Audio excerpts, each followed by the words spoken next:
Communications Subcommittee meeting this pleasant Wednesday afternoon. To any members of the public who are joining us, welcome as well. I'm going to turn this over to Scott Torcher. He's going to take roll. Great. Kim Barrett. Present. George Blumenthal. Here. Maria Bonneville. Present. Leandra Clark-Harvey. Here. Isabel Derone. Here. Elena Flowers. David Higgins. Vito Imbasciano. Here. Pat Levitt. Linda Malkus. Here. Chris Miaskowski. Present. Great, thanks very much. We have a quorum. Isabel? Okay. Is this where I turn it over to Esteban for the next step? Yeah, thank you, Isabel. Okay, wasting no time, Esteban. Take it away. Thanks, Isabel. Good afternoon, members of the Communications Subcommittee and members of the public who are present.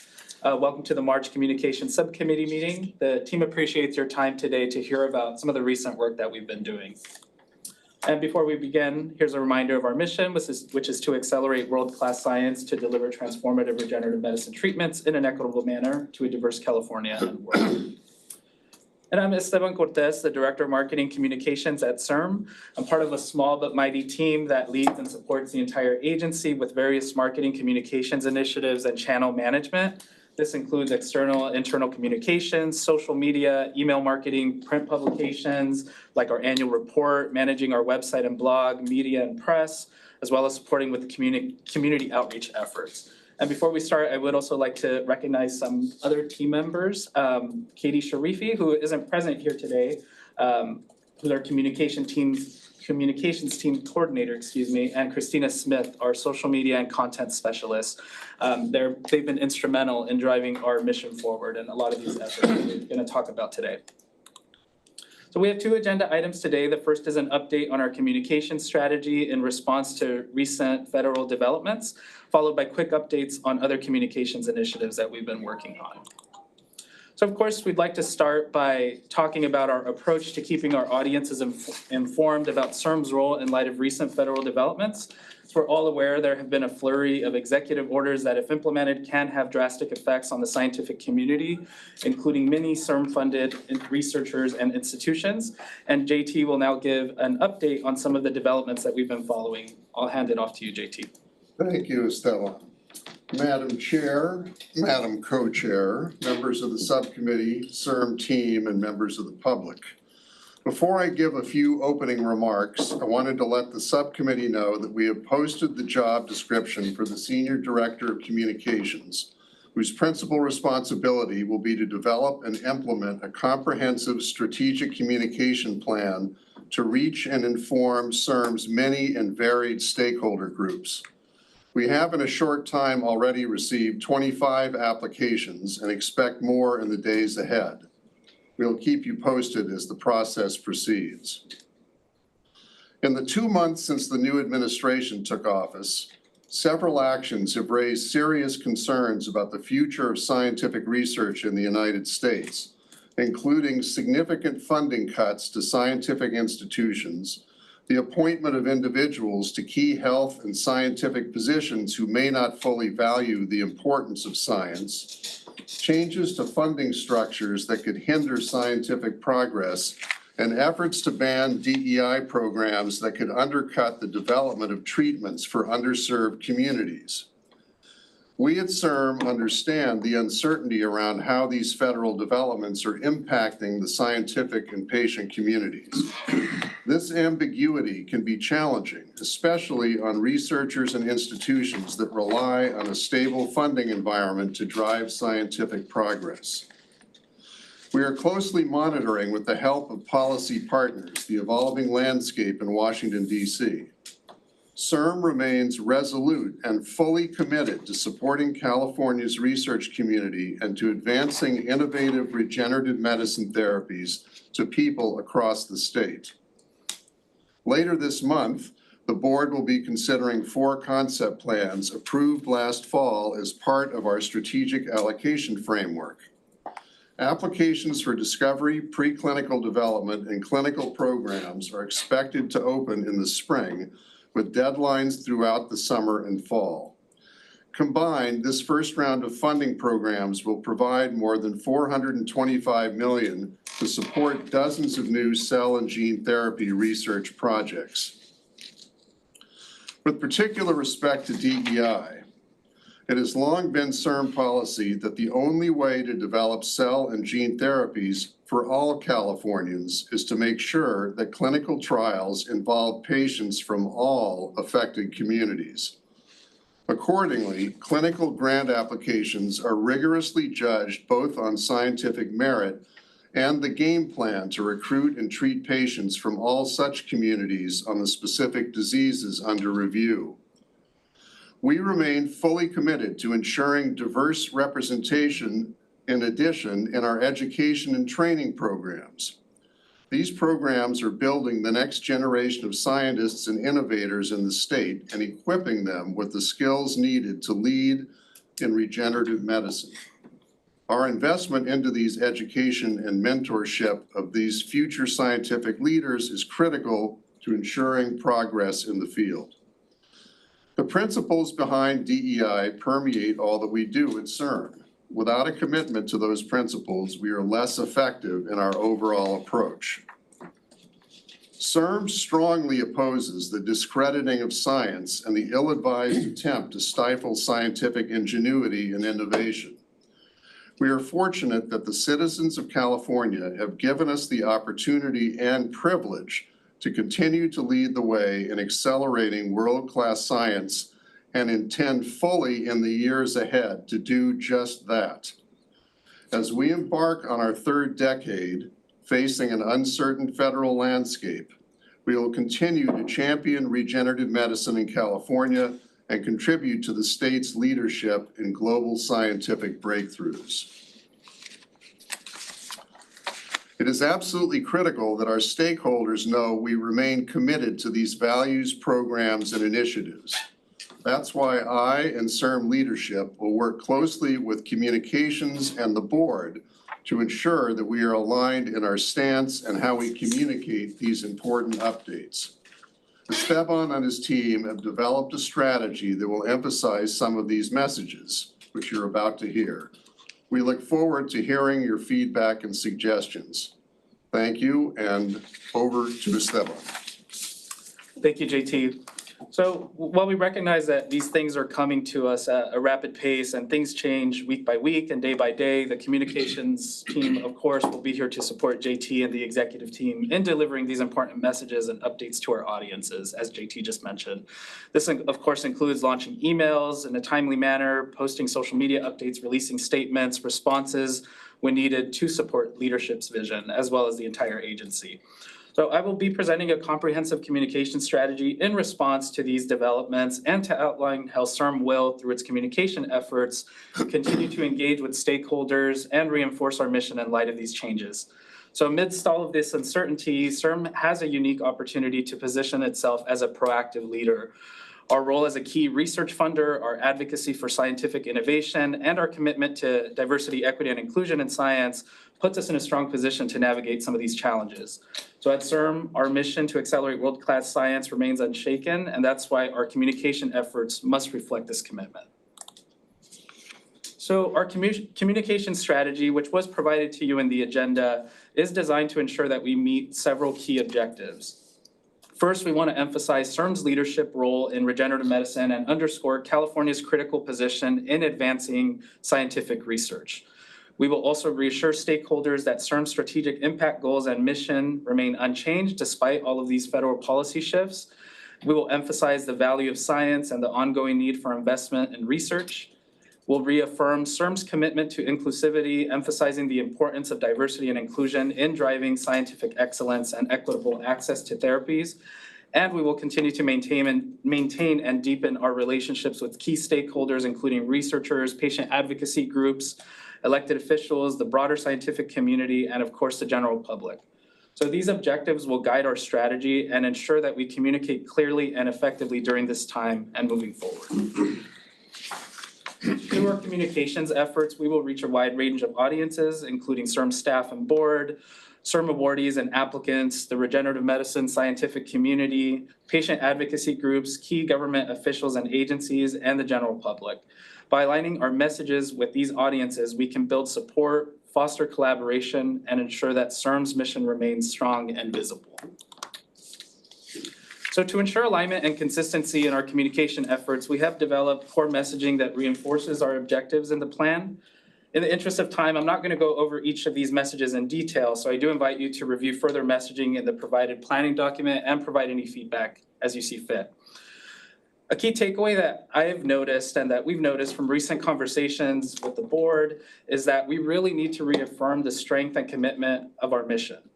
And we can do this by continuing to highlight our impact in California, highlighting the research we fund, and promoting our funding opportunities widely to the scientific communities that we support. A key message we want to emphasize, for example, is that CIRM's mission is steadfast and grounded in scientific integrity, patient access, and inclusivity. We will continue to lead the way in regenerative medicine and remain a reliable partner to our stakeholders, ensuring that our funding drives groundbreaking therapies to reach patients who need them most. So using that message, for example, we would definitely ensure that all of our stories, our content, reflects that messaging and others identified in this plan whenever possible. That's what we're going to strive to do through these messages. We also want to highlight that CIRM remains committed to creating an inclusive and equitable research environment in regenerative medicine, supporting research that benefits underrepresented communities, and ensuring diversity in scientific research outcomes. So this presents, for example, an opportunity to highlight more stories from CIRM-funded research, clinical trials, and our education programs. So as we identify these stories to share, we will ensure that they reflect all of these values. And finally, we want to ensure that we're emphasizing the value of science and continued investment in research. We will do this by promoting our funding opportunities and awards, communicating why the research positively impacts California communities. Our messaging will also highlight the work we're doing to improve patient outcomes. And this presents us with opportunities to feature recent initiatives like our patient support program, which recently launched, and case studies that emphasize the importance of access and affordability. We'll execute this strategy through a variety of tactics that we've identified. On the PR side, public relations side, in addition to launching statements and developing talking points as needed, we will engage with CIRM board members and media to amplify our messages. We're already seeing an increase in media coverage over the past few weeks since many of these federal changes have taken effect. So we'll take this as an opportunity to continue to refine the media strategy with leadership. We'll also be reaching out to board members about ways you can lend your voice to these efforts by providing testimonials, quotes, and statements. We're also seeing more engagement on social media, especially as it relates to CIRM funding announcements. Our audiences recognize the importance of continued funding, especially during this time, so we will share recurring updates on our social channels that really highlight our continued funding commitment. We'll also continue to find opportunities to meet communities where they are and identify online platforms, community groups, and forums to share relevant updates and join the conversation on these important topics. Building on the momentum of our new website, which I'll highlight momentarily, and increased engagement on social media platforms like LinkedIn, we will of course utilize our digital and print channels to continue sharing relevant updates to our audiences. This includes building dedicated landing pages for important announcements, updating our blog regularly, and developing collateral which reinforces these key messages at our outreach events. We recognize that this is a lot of work for a small team, so to ensure that we can be responsive, we have onboarded additional writing support from a former CIRM staffer turned consultant, Amy Adams, in helping us drive some of this content. We really look forward to working with her, CIRM staff, and many of you to help us drive this strategy. So while I didn't cover each key message and tactic in detail for the sake of time, the communications team appreciates hearing your feedback on this approach. Specifically, we'd like to hear whether you feel there are any other key messages we should emphasize or if there are any other key communication strategies to consider. We value your feedback, so I'd like to open it up for discussion. George? Yeah, thank you. First of all, thank you very much. That was a great presentation. And I very much like hearing about how we are presenting ourselves, particularly in response to what's taking place at the national level. So I think that's all good. And I think that it's really important that we get out the message that basically we are not crazy pants. We are actually a group that's scientifically sound, doing great research and making sure that it's available. And I guess the only other thing that I would add is as time goes on over the next couple of years, it may very well be that CIRM might have an audience for our communications, which is broader than California. And because I think contrast will be drawn between what happens in California and what's happening on the national scene. So I'm encouraging you to be prepared for that and to take advantage of what opportunities arrive. But other than that, I'm very pleased with the direction this is taking. Thank you, George. Appreciate that. Christine? I think Kim was before me. So Kim, if you want to go first. Oh, She has a pale hand. I didn't Oh, see. yeah. I'm very pale. Yes, thank you. I reiterate George's comments about how helpful this presentation was. I think we're going to need to be extremely nimble given the rapid pace of changes and really stay in the loop, because I think there is a threat to critical infrastructure that could have the potential to impact in a sort of knock-on way some programs. For example, we just learned late last week, now this is outside of California, but the University of Utah had their CTSA grant canceled. Not because they didn't compete successfully for renewal, but in the middle of the funding cycle. And they have 30 days to appeal. And the general message was that there was too much emphasis on diversity in their application. Now, every CTSA has an emphasis on diversity Exactly. because that was what was required. And so I Yes. think we have to be very vigilant about the impact that losing all of that sort of clinical and translational research infrastructure might have on institutions' ability to do things. And then in terms of the pipeline, we are hearing so many institutions that are either limiting or rescinding even the admission of graduate students in this, particularly in the sciences. And that means that a whole group of trainees may not be available to work on problems that relate to the CIRM mission. So I know you're doing this, but we just need to keep our eyes open.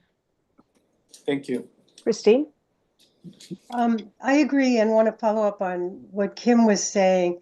I think in terms of the messaging, one of the key things to emphasize is the importance of science and how we're reinforcing that. But the other thought I had, and this may be somewhat outlandish, but given the times we're in, I think it's pretty outlandish times, is some of the therapies that we are going to develop are best suited for people from underserved groups or from a minority background. And my question is, and I don't even know if this is a reasonable question, given the administration's focus, do you think there'll be any pushback from the FDA to approve these products? And can we think about do we need to think about ways to approach that if it should occur? And maybe that's way far-fetched, but Given the administration, I don't think anything's far-fetched anymore, Christine. maybe We put have to- that on our think tank list. We have to try look at understand. all the angles. Go ahead. That's information that I can keep up with and send to you as I hear more around things that are going on in DC. I think what we're seeing is actually that they're veering towards less regulation, not more, and how that impacts us. I don't know yet, but there's some articles that have come up around the meeting that RFK Jr. had around regenerative medicine, and we have some more feedback on that. As it comes in, I'll be sure to share it with you all. That'd be great, though. You know, to your point, Christine, and to what has been said, I think I have been out there on the hustings and many different kinds of meetings, a lot of it, of course, driving health health development, health tech development, AI, and et cetera, et cetera. And I keep reminding them that the communities that they have been so easily erased off the blackboard by the administration when they determined to do away with the conversation on DEI or any recognition of it, is that all of these communities are necessary to the economic vitality of this country. And if this community we're speaking at more broadly needs to hear anything, I know we can't appeal to their social conscience, their morality, or their ethics, then we need to appeal to the pocketbook. So how can we put those issues together, Esteban, with that underlying notion that these are your consumers, these are your future workforce or part of your current workforce, these are your new tech leaders. If we can somehow broaden our messaging to, serve them where they live and make them rethink this issue of diversity and why it is critical, then I think we can have a greater impact than just trying to appeal to their social conscience. And so not only am I moving in that direction in terms of the Latino community, but I really do think that we as an organization need to put some things out fairly quickly around that. And also, I was telling Esteban, we need to be nimble. We need to be prepared to just respond to some of the general goings on, but connect them back to how they're impacting or relate to our work. And I don't know if anybody saw that Eric Green, the director of the National Human Genome Research Institute, just stepped down. And who knows who goes in his place, how that impacts a variety of things being addressed in Washington. So we need to think ahead of these people. We don't need to be sit and wait. We need to be thinking outside the box. And I think everybody on this committee agrees with that. I also think that we need to get, in some ways, like Kim and Christine and even Elena and Linda, we need buy-in for this tough, I think, very outward stance from all the academic institutions engaged with CIRM, that is on the board even, so that they will agree with us. We cannot sit back. We cannot be cowed. We must take a very strong stand about this issue because it's good for science. Diversity is good for science and it's good medicine. So, but I know that JT, when we had a conversation, was concerned about harms coming back to some of those we fund. We know the institutions are under fire. And so how do we capture all this in our messaging and be leading these conversations and not just coming from behind? And I would suggest, JT, that we make a space to have this conversation at the next board meeting, despite the fact that maybe we have a huge agenda. I really do think we need to do that. And I'd love to hear from some others of you, like Leandra and Linda and Elena. Thank you, Isabel. Isabel, the report on this meeting will be on the agenda, so there will be opportunity for discussion. Okay. Chris? Anybody else? Isabel, Linda? could I comment on that? Yes, please. I think one of the issues that I'm hearing in the health at UCSF is the potential loss of reimbursement to the health system. Mm-hmm. And I was in a meeting recently with the nurse scientist from the UC system, and one of the members was from UC San Diego. And at the meeting, she received an email saying that UC San Diego was going to scrub their websites throughout the whole system of any reference to diversity, equity, or inclusion. What I've heard at UCSF, the chancellor keeps sending out an email, is we're going to stick to our values. But I think there's going to be a tension personally, this is my personal belief, between the health system within the UC system and the academic environment. And how do we navigate this? Because we want to maintain the health systems. Exactly. And it's going to be a real challenge. I know there's a real threat to programs that support gender affirming surgery. That's come under attack. And we're going to have to negotiate, I think, and be alert, like you said. Elena? Yeah, I mean, I think all that I'll add in just very practically speaking is that I have also seen that UC is taking this UC-wide approach as opposed to campus by campus. Chris, I'm dismayed to hear that about San Diego. I had not, and I completely agree with what Chris said, that UCSF is stay the course as of now. But my suggestion would be that CIRM might go to the UC level as opposed to individual campuses to really sort of bolster, and I see Kim nodding as well. And we do have Dan Bernal as the new head of government relations at UCSF, so we might have an inside track on how and where to start those conversations. And you know, I mean, they're obviously being held to a lot of attorney-client privileges, the message we just keep getting. But we, you know, that might help us figure out the path forward. Well, when there are threats to funding, I know everybody flinches, but we, working on the patient advocacy community, always trying to move our communities into access to, you know, great precision diagnostics and treatment. And so we know there are percentages of our communities are being able to access comprehensive cancer centers, but now we're hearing, obviously, one of the budget cuts is Medicaid.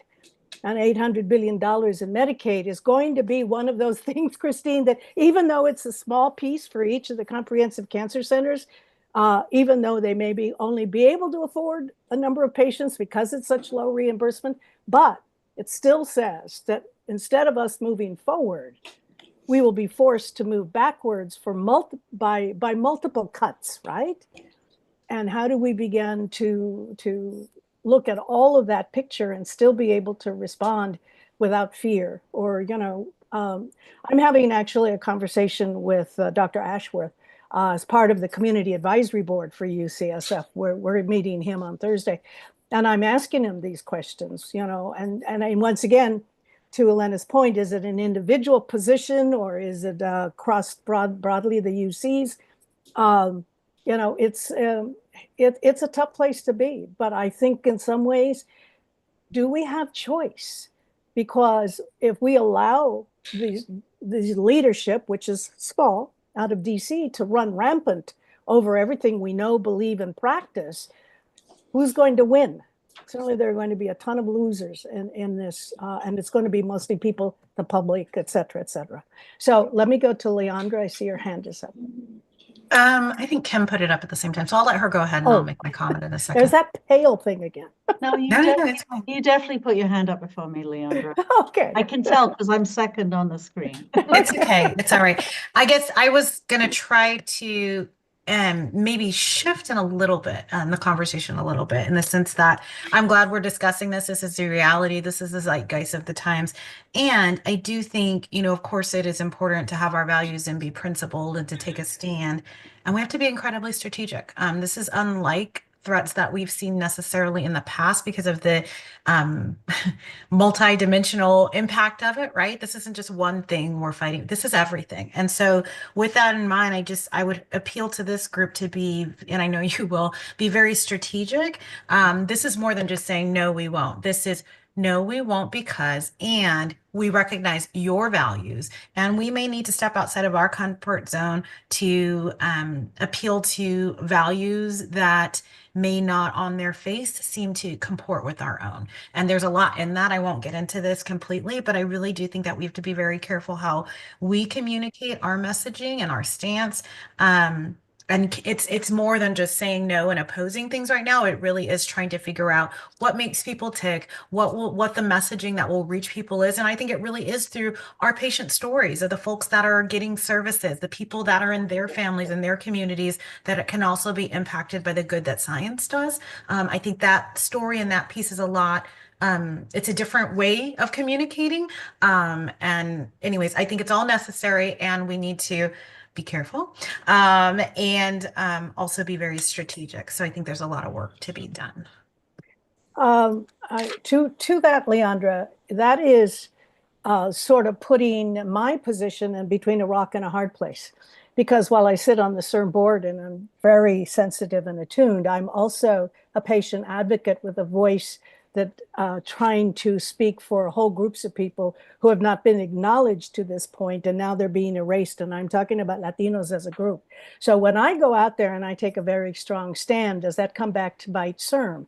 And should I be concerned about that? Because if my voice and the people I work for and who need our voices out there for them, who is more important? I mean, that's, maybe it's a Faustian conversation. I don't know. But No, part of me feels very necessary to take so a let very me clarify. Yeah. So let me clarify for you if I wasn't clear enough, which is totally possible. I'm not saying don't take your stance and don't stand up for patient communities. I, as an African American, as a psychologist, as a patient advocate on this board as well, very much care about the communities that I represent and belong to. And I guess what I'm advocating more is, or advocating in addition, is to have a very strategic way in which we go about communicating that message. Because saying no is important. And if we are really trying to change the hearts, minds of policymakers and folks that are being pressured by larger entities and political kind of realities than us, then we have to think even more deeply around how we craft our message so that folks can hear it and are really encouraged to be courageous on behalf of their constituents that look like the people that we represent, Isabel. So I don't think I am disagreeing with you. I'm advocating for continued conversation around how we send that messaging carefully. I hope that makes sense. It does, but part of me is still saying to a JT, do you have concerns about, for instance, patient advocates taking a stand that you feel may feel harmful, considering that you worried about a lot of investigators that we support whom are in this agency that does love DEI, whether that harms them. So there's these kind of snowball effects. So if I'm out there and somebody looks up, oh, look at, she's on that group, and I'm obviously very overt with DEI, but does it come back to haunt somebody like CIRM because of the stance that I take?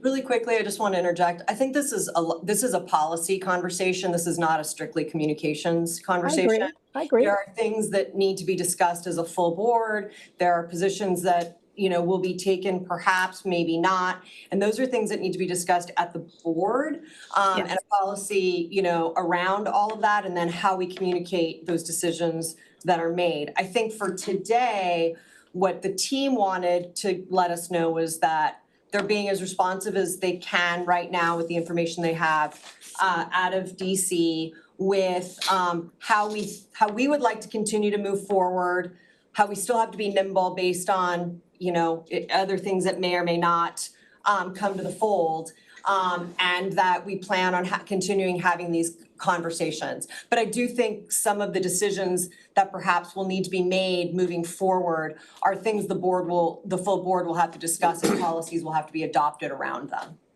I don't disagree, Maria, but I don't think that if we don't bring them up, they're going to necessarily end up at the board. And that's why I asked, are we going to take this to the board?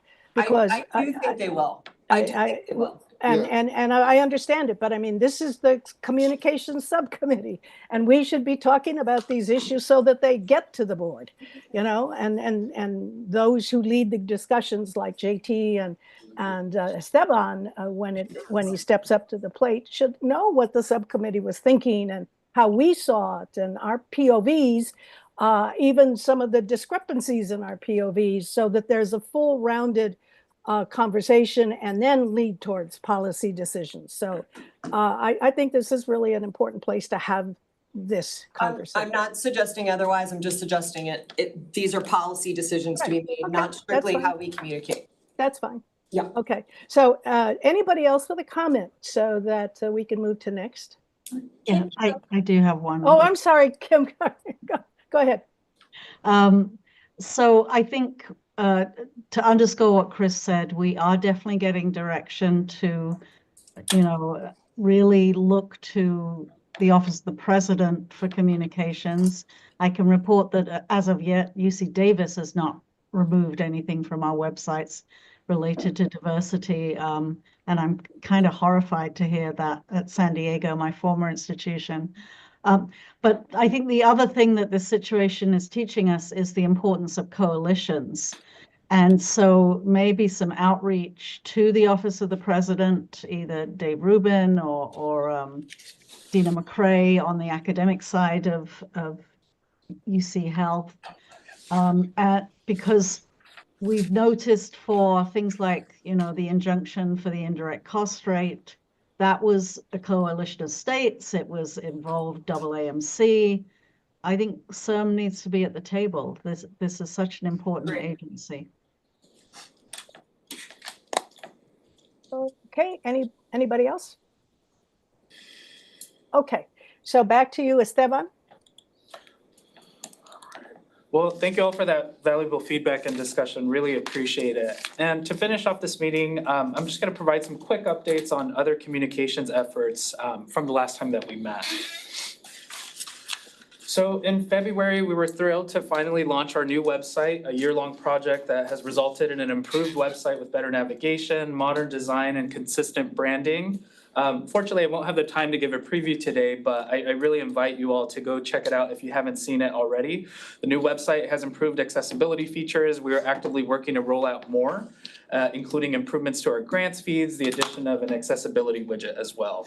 So I really invite you all to go check that out. If you have any questions or feedback, please feel free to reach out. And I really want to recognize and shout out the many teams here at CIRM who supported with this launch, as well as our web developers, Dowitcher Designs. And I'd really like to recognize the many, many hours put into this project by Christina Smith and Katie Sharifi on the communications team, as well as Aditi Desai, who helped with the early development phases. This project wouldn't have been possible without their support. And just one really quick note on the website is that I think that with this new launch, it really opens up the way that we can really continue to share some of these updates that we talked about earlier and really tell that California story and really highlight our impact. So we are really excited to move forward with it. Okay. And we have also attended several events since we last met in December. Some key events include a couple of Rotary Club meetings. In January, for example, Christina and I attended the Fremont Rotary Club, where we gave an overview of our mission, highlighted some patient stories, as well as CIRM-funded research. There were about 20 people in attendance there, including nonprofit leaders, local business owners, retirees. This was a successful event in that the audience was particularly engaged and asked many questions about our funding areas. I actually recall at the end of our presentation, somebody commented out loud, wow, the things that California does first. So it was really just great to hear that feedback. Aditi Desai and Blanca from the patient access team also attended the San Mateo Rotary Club, which saw about 60 people attend. Aditi pointed out that many club members expressed their gratitude for CIRM's existence and for the presentation. In particular, they were very engaged with our updates on access and affordability. Esteban, can I interrupt you for half a minute while this is on my brain? Because I want to ask JT a question. JT, are they allowed, Esteban allowed, and the team allowed to go out and show them what we're doing, but are you asking them how they can help us do what we do? Can you talk about us out there? Because, people don't really know enough about us. Can we supply you with materials? How can you help us let the people know what we're doing and how California is leading this information, and particularly now? Is there any legal reasons why we can't ask the public to help us? No, absolutely not. So what do you think about that, Esteban? Are you doing that?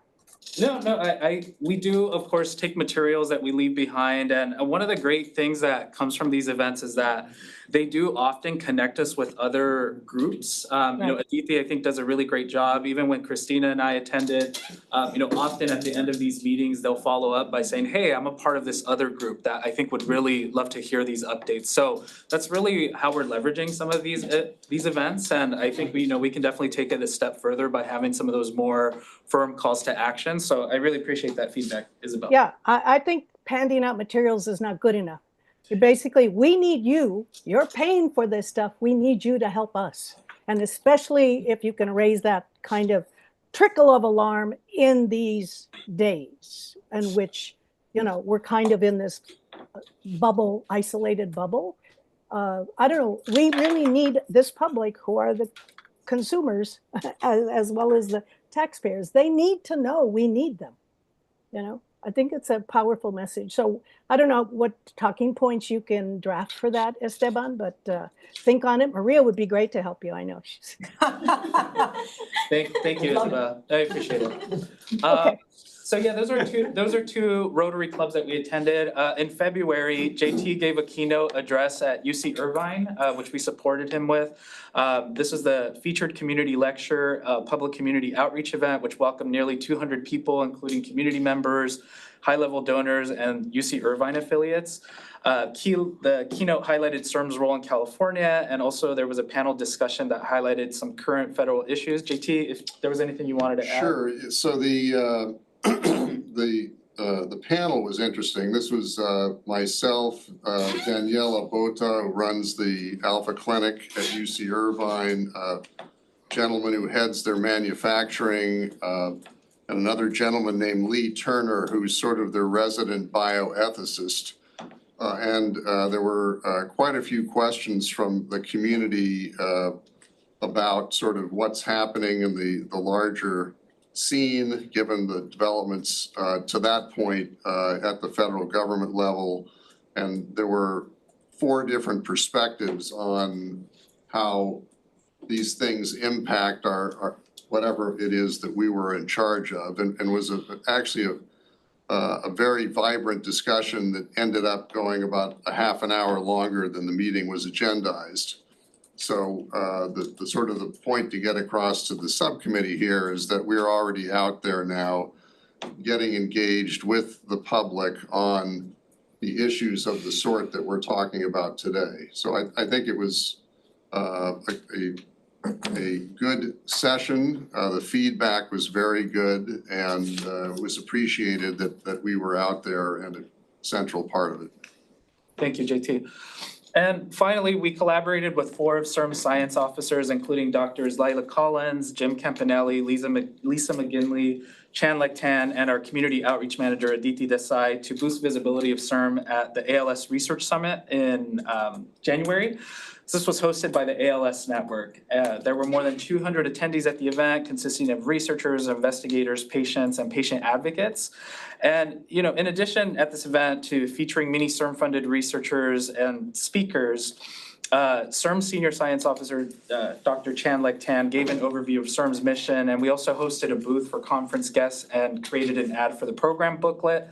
Chan pointed out to me about this event that it was really successful because while many attendees were familiar with our work, there were still many who didn't know about us.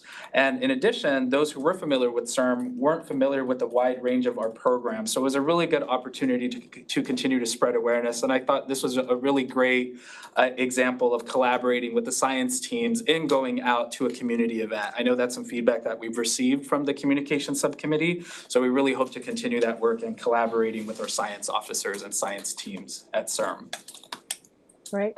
And then finally, earlier I highlighted that we've seen an increased engagement with media. So I did want to provide a snapshot of some recent media features. This includes a write-up in Politico's California Playbook, which highlighted CIRM's unique position as a state agency in light of all of these federal updates that we've just talked about, as well also featured some of JT's thoughts on recent federal developments. We also have recently engaged with the San Francisco Business Times on our funding programs and saw mentions and op-eds featured in the Los Angeles Times. Also working on setting up interviews with Nature publications, so we're really seeing a lot of engagement there. So again, we'll continue to take advantage of this momentum and work with our leadership to ensure that our talking points are aligned, our messaging is aligned, ensuring that our mission and priorities are communicated effectively through all of these opportunities. Esteban, Yes. have we been funding diabetes research? We have. Sorry. Yeah. Because they just cut off a major 30-year study on diabetes at the NIH. Huge, long-term study on diabetes. Maybe we can respond to that. Sorry to see that they cut this off of this very critical issue for millions, with findings from millions of not only Californians, but people around the country who face diabetes, who are dealing with this, et cetera, et cetera. CIRM has done some research around this. We believe you have to invest in that kind of stuff. You're responding to the headlines in a very nimble way, connecting the dots between what we research, what we understand about the science, how it impacts California, but it impacts the whole country. So it's not a great decision on their part. This is sort of a law and order strategy ripped from the headlines, Isabel. Is that what you're? I don't know. Thank you for calling out, but I didn't think about it that way. I'm thinking it like a journalist. Respond to what the daily, the daily rag is feeding you, and how do you turn it into a positive? How do you make it resonate with all the humans that are going to be impacted so that they get their voices heard with their Congress people? Why did you do that? My son, my parent, my neighbor, et cetera, so that they begin to connect, the people on the ground begin to connect the dots and see that we're one of the champions for research and for these particular issues that impact all of our communities. But it really, I don't know if it's so much law and order as it is just us, once again, good science, important and diverse science is good medicine. And everybody wins with good medicine. Thank you, Isabel. That wraps up our conclusion. Elena has Elena, sorry, go ahead. This is minor, we can email later. I work closely with that team of investigators from Diabetes Prevention Program Outcome Study, and actually they've most recently been funded by Aging. So it's also aligned with our emphasis on neurodegenerative disease, and I chatted with one of them last week. They're also grappling with media and social outreach and path forward. So I'm sure they'd love to have a powerhouse join forces with them. Perfect. Thank you. Thank you, Elena. Yeah. All these will out if we just start thinking strategically, Leandra, and talking together amongst the, what's going on. I'm not sure what was next on the agenda, Scott, but I knew that Vito wanted to talk about the looking for the comms chief, I believe, Vito? No, thank you, Madam Chair. Can you hear me okay? Yeah. Yeah, this is really fascinating because the interest that I expressed to you in my conversation, my telephone message to you, dovetails very nicely with the conversation we just had about the need for communicating better. I love what you said, that we need to ask the public for their help and maybe educate them that they need our help, although they may not realize it or put it into words. I looked at as many people at CIRM did, at the job description for the new Director of Communications. I like the way it's worded and structured. I think it sets down on paper the kinds of things we're going to look for in the new person to fill this position. I just want to underscore that a job description can attract any number of people, or any diverse number of people could check off all the boxes on a job description and yet not be similar to each other in some fundamental ways.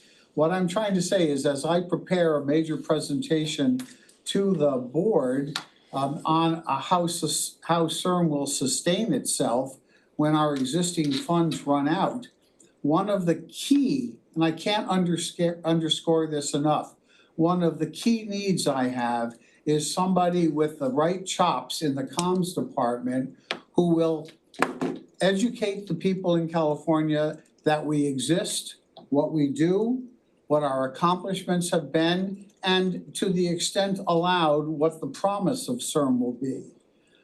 I think it's not to put it in the masculine, but it's a Herculean effort. It's going to take somebody with extraordinary outreach, got to be able to speak to all of our stakeholder groups, not just internal, but the groups that are very important to us that don't even know us yet. They've got to lead a social media strategy and a digital, digital armamentarium and so on. I think we all agree with you. That was part of our discussion when we were talking about the I just want to underscore that to the extent that anyone has any say in the search. Yeah, yeah. And I'm sure whoever reviews the search will know these things. So thank you for that, Vito. I'm sure we're all very concerned about that woman who's a Hercules, who we might be looking for. You know, the question is, does she want to take us on? We're a fractious group. We're very lovely, but we're a fractious group. Anyway, so thank you, Vito. Anything else that I need to note so that I do it right? Oh, call on the public. It doesn't appear that we have any hands raised here. Okay. Does anybody else need? Maria, you want to make any comments or statements to wrap it all up with a bow? No, but thank you for asking. I think I said a lot. Actually, you were very quiet this year. But anyway, JT, anything? Any closing, anything? I think it's been a very healthy discussion, getting a lot of things on the table that are very good food for thought. And this will both be a discussion that we will discuss internally on next steps on our part, and will also form the basis for a more board-wide discussion in a couple weeks. So thank you all for your input, very helpful. Yeah, thank you everyone for the feedback. This was really, really helpful, taking lots of notes. Yeah, and let me thank the committee for your engagement and involvement. That's why we're here. We're here to advise, you know, and so I'm glad you had, because I know you all smart cookies and we have plenty of thoughts to share. So thank you very much. We're going to give you back about eight minutes. Woohoo! And we'll see you soon, I guess, at the next meeting. See you next